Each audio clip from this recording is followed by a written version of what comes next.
Hey my little joys, it's your girl Zoe Joy and welcome back to my channel. I watched Naruto for the first time in 2021. Definitely the longest show I have ever gotten into, and I didn't expect there to be that many episodes. I even just started watching Shippuden now, and it's even crazier because both of the intros and the outros are like 2-3 minutes long, and then the actual show itself is like 15 minutes long, while they throw in a bunch of flashbacks. All jokes aside, I absolutely love this show and I'm really excited to make this video because the intro of my YouTube channel is from Naruto, and I had no idea until people in the comments started telling me, hey, your intro's from Naruto, that's awesome, and I'm like, yeah! Wait. I've never seen Naruto. So that's what I'm gonna talk about today, my experience with watching Naruto this year. I am gonna say this now. If you have never seen Naruto, if you've never seen Shippuden, if you've never seen anything of like that, I recommend you don't watch this video because I am going to explain some things that may be spoilers for the show for you, and that's just my warning. Plus, I don't think everyone is going to agree with me when I say some of these things about Naruto because I feel like a lot of people have their own strong views about certain things when it comes to this show, but I just want to share my views, and I hope I can connect with people, and I hope that I can still meet more people that are a part of this community because I absolutely love this show. This is like one of my top favorite shows at this point. Now that that's out of the way, let's just get into this video. I'm gonna take a bite because I'm honestly hungry. This show just takes me back to the good old days where you could just show language and violence without being criticized for it. Plus, not only that, all the kids are just outside, they're doing training, they're exercising, they're talking to each other face to face, they're meeting and greeting people in the neighborhood. Shows and movies nowadays involve cell phones and texting and social media. So to see the kids being out and about and just not being behind a screen, it's refreshing to me. Low-key felt bad for my boy Naruto, like, bro. Okay, I understand why the village didn't want to be around him, if I'm gonna be honest, but that doesn't mean it was right either. I mean, if you think about it, there was a whole beast that was in the village that literally easily destroyed the village and destroyed many lives in the village, destroyed families, and that beast is living inside of him. And on top of that, he's a reckless kid pulling pranks and being loud all the times because he wants to get attention from people, and that's just creating more fear because they don't know what he's going to do. They don't know what to expect from him. It's like a traumatic memory, just constantly poking you in anticipation. But at the same time, I also 100% understand how this could make Naruto feel, especially with him not knowing why in the beginning of the show, why people were hating on him, why people didn't like him, why everyone's afraid of him, didn't want to be around him, gave him weird looks. I felt bad for my boy. But it's okay because, as you can see, he grows a lot and matures a lot during the show, and he gains a lot of friends, so it's all good in the end. Even though the kids fought with each other during the tuning exams, I loved the fact that they mentioned to stay friends or stay allies with each other. I don't know what the right word. Hi Mochi, I know. She's mad because I'm not giving her attention and she's banging on her litter box. My sheepy boy. My baby.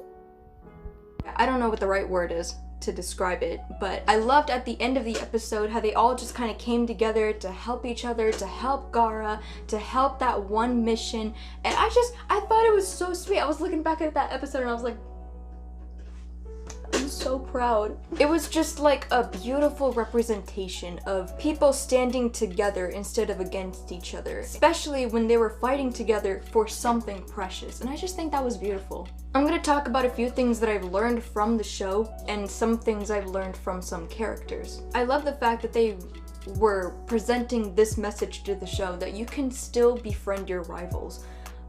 A rival is not an enemy. A rival is someone that you compete with. An enemy is someone you're actively opposing or being hostile against. And in my opinion, in fact, it's even better if you befriend your rivals because not only can they help you grow, you can help them grow.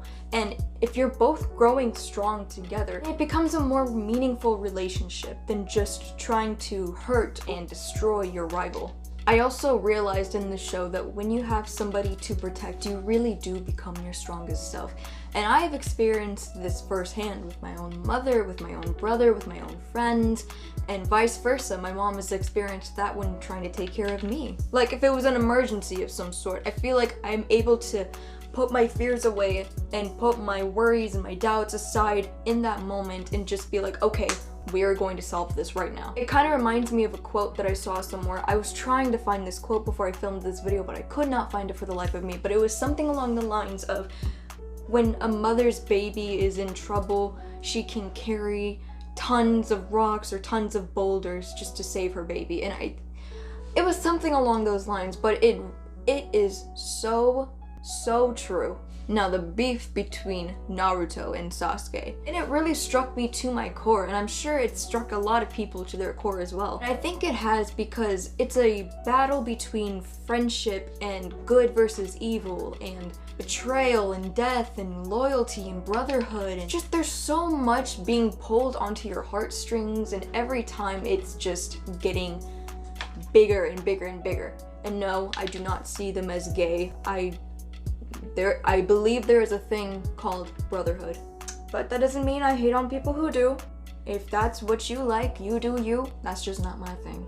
Jiraiya has taught me that kids can inspire you at any age, and I'm not trying to say he's old or anything, but no, seriously. When Naruto was like super determined to bring Sasuke back in the hospital after he just got beat up and everything from the last battle, Jiraiya was arguing with Naruto against him bringing Sasuke back. In his way, he was trying to tell Naruto that it wasn't worth it without telling him why he believes it wasn't worth it. But seeing that flashback of Jiraiya trying to get Orochimaru to come back to the Leaf Village and to not go to the evil side of things, and him being like, don't be a fool, and Naruto's just out like, I choose to be a fool, and then Jiraiya's just all like, fair enough, let's go.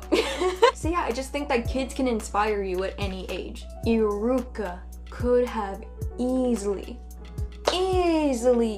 resented Naruto. Because of that beast killing his family, it's so easy for him to just be like completely against Naruto, completely against being around him. But you know what? It wasn't the kid's fault. And Iruka sensei didn't treat him like it was. He doesn't do all that because he knows it was the monster that was inside of him, not actually Naruto. Being able to be that strong role model for somebody, even though their past or their history brings a lot of pain for you, is something, it's just a blessing. I don't know. I feel really bad for Gaara though. Like, poor Gaara, he didn't have any of that. In fact, when he did, it was a psych moment, and I feel so bad for him. He's a cartoon character, and I'm feeling bad for cartoon characters. But you know what? I'm an adult, and I can do whatever I want. Naruto has taught me that you can be the worst student ever in your class and still achieve great big things. But you have to believe in yourself that you can achieve those things before anybody else does. Just like that. But no, in all seriousness, that's where I fucked up. I thought I needed to win people's approval in order to be considered great. But instead, I just needed my own approval to be something great and let everyone else find out for themselves. And I love the relationship that Naruto has with Konohamaru because he just straight up tells him, it's not easy to be Hokage. You can't be Hokage in one day, and you have to work hard every day in order to be Hokage. And the way he says it just kind of builds that like fuel and competition spirit in Konohamaru when he's like, you'll have to defeat me first. And I was like, I love it because he's giving him fuel to keep trying and work hard and to not give up on the first day. And even then, they respect each other as rivals. Amazing. Even if they're a little inappropriate. Even if they're inappropriate. It's a funny relationship. Sakura. Prepare yourselves for this. She has taught me that you have to be able to provide in a relationship. That can be a friendship, a romantic relationship, a relationship with a client, a relationship with your pets. And not only that, providing something valuable in this world, not just for them, but for yourself as well. Because you're building your own confidence when you have something to provide, when you have purpose. Listen, y'all Sakura lovers can't say that I just called her useless, because she admits in the show herself that she needs to be more productive and that she needs to help out more and that she needs to pitch in more. And you know what? She trained hard, she got stronger, and now she's a healer. Boom. In a way, it's like saying you have to have a reason in order to do something. And that's what I think is cool. I'd say that calls for a bite. Kakashi.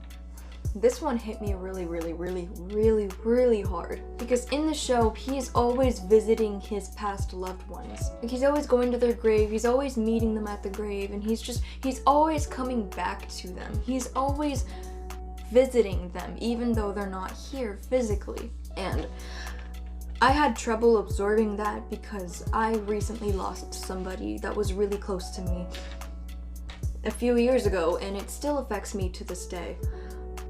I find it hard to willingly go back and visit the memories of that person because I carry so much. I carry a lot of guilt whenever I do. Whenever I think back, I know I have no reason to, and I know that I shouldn't carry all these emotions with me when I do, but my mind just kind of tends to go back there. But hearing Kakashi say that everyone that he loved died, with a smile on his face, that genuine, wholesome expression on his face, while talking to Sasuke, it really hit me hard. I don't know how he goes to visit his friends every day without breaking down, without going into a mental rabbit hole. But honestly, seeing that he goes to visit his friends all the time who have died, it encourages me to look back on those memories and remember the good parts of those memories and not to let my guilt get in the way of appreciating what was there.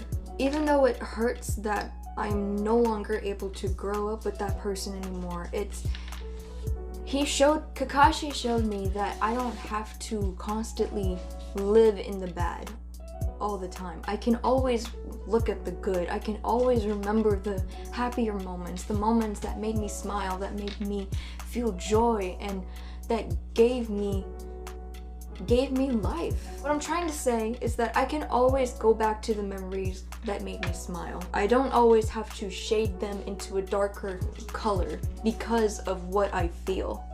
Sasuke has taught me that revenge is not a one way to live. It hurts, yes. You want to get revenge? Sure, get revenge. But your life is yours to live. Everyone has their own reasons to be better or get better at something. Whether it's in strengths, in smarts, money, popularity, whatever it may be. Just know that there is more to life than revenge. You can simply get revenge just by being happier. Just by ignoring people who don't make you happy. Just by living your life, you can get revenge. It doesn't have to be your only way of living. It's not a great reason to live, and it's not one that's going to make you happy in the long run. But again, if you are after revenge, if that's something that you need to get out of the way, if you won't be satisfied unless you do, go for it. Just have a backup plan. Just have a plan B. Just be prepared to have a different purpose after you're done with the revenge. You're still gonna feel all the pain that you felt, even if you got revenge, because there's still pain that comes with revenge, even if you're the one giving revenge to other people. Have a happier reason to live. Have a plan B. Alright, I think that's my last message. But I do want to say real quick before I end this video, I genuinely believe that if I had gotten into this show as a kid, not only would I have acted weirder than I already do, it would have helped me so much in the long term. In tremendous ways. I believe a lot of the messages that they portrayed in the show. And I believe that those messages today would have helped me back then, years ago. And it would have shaped my morals and helped me feel less lost, feel less alone, feel less confused about life. I guess. But you know what? It's okay. Because better late than never, right? I love the show, and I'm glad I can have this conversation with you, and I hope that you enjoyed this video. If you did, let me know by smacking that thumbs up. Comment down below, share your thoughts about Naruto, and subscribe to watch new videos twice a week. Alright, I love you guys, take care, and I hope you have a great day. I'm gonna eat the rest of my ramen. Bye!